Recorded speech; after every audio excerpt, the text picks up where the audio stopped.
જય માતાજી મિત્રો, સ્વાગત છે તમારું ફરી આજના નવા વિડીયોમાં। તો મિત્રો, આજે આપણે વાત કરીશું ખૂબ જ મહત્ત્વની અને મોટી સહાય વિશે। સરકાર દ્વારા દર હેક્ટર રૂપિયા 22,000 સુધીની સહાય આપવામાં આવે છે। તો તેની અરજી તમે કેવી રીતે કરી શકો છો અને તેના ફોર્મ, તેની અરજી આજથી જ શરૂ થઈ ગઈ છે। તો મિત્રો, તેની સંપૂર્ણ માહિતી તમને આગળના વિડીયોમાં જોવા મળશે। તો વિડીયોને બિલકુલ સ્કીપ કર્યા વગર વિડીયોના અંત સુધી બન્યા રહેજો। અને વિડીયો પસંદ આવે તો વિડીયોને લાઇક કરજો અને ચેનલ પર નવા હોય તો ચેનલને સબસ્ક્રાઈબ કરજો। અને કોઈ પણ પ્રકારનો પ્રશ્ન હોય તો કોમેન્ટમાં જરૂરથી જણાવજો।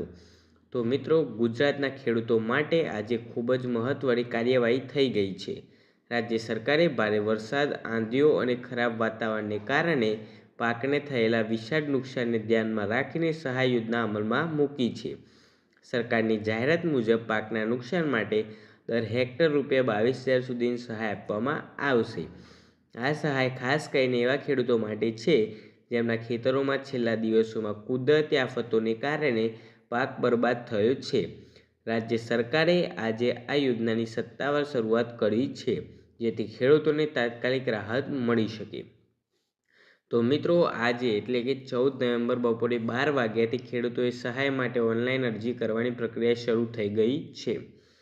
સરકાર દ્વારા બનાવેલા સત્તાવાર પોર્ટલ krp.gujarat.government.in ખુલ્લું મુકાયું છે અને આ પોર્ટલ આગામી 15 દિવસ સુધી ચાલુ રહેશે।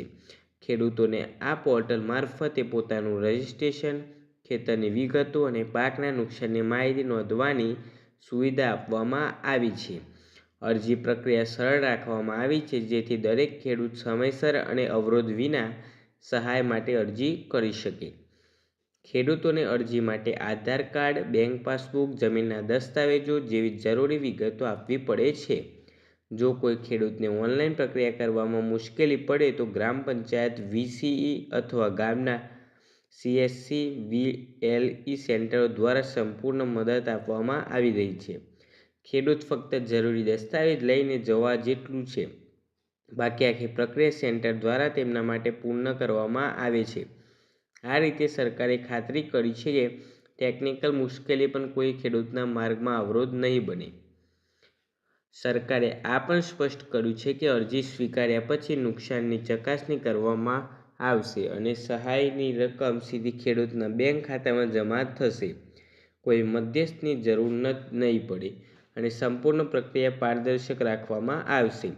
ખેડૂતોને સૂચના આપવામાં આવી છે કે પોતાની અરજીમાં મોબાઈલ નંબર અને બેંકની વિગતો સાચી દાખલ કરવી, જેથી સહાય સંબંધિત તમામ માહિતી SMS દ્વારા સમયસર પ્રાપ્ત થઈ શકે।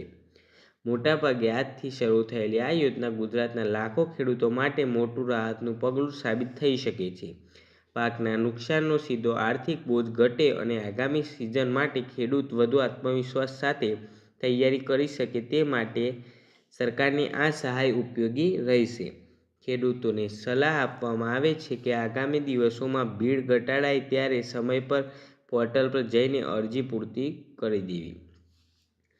તો મિત્રો, તમને આ વિડીયો કેવો લાગ્યો તે અમને કોમેન્ટમાં જરૂરથી જણાવજો। વિડીયો પસંદ આવ્યો હોય તો વિડીયોને લાઇક કરજો અને તમારા બીજા ઘણા મિત્રો સાથે શેર કરજો। અને ચેનલ પર નવા હોય તો ચેનલને સબસ્ક્રાઈબ કરજો। અને કોઈ પણ પ્રકારનો પ્રશ્ન હોય તો કોમેન્ટમાં જરૂરથી જણાવજો। મળીએ બીજા વિડીયોમાં। જય માતાજી।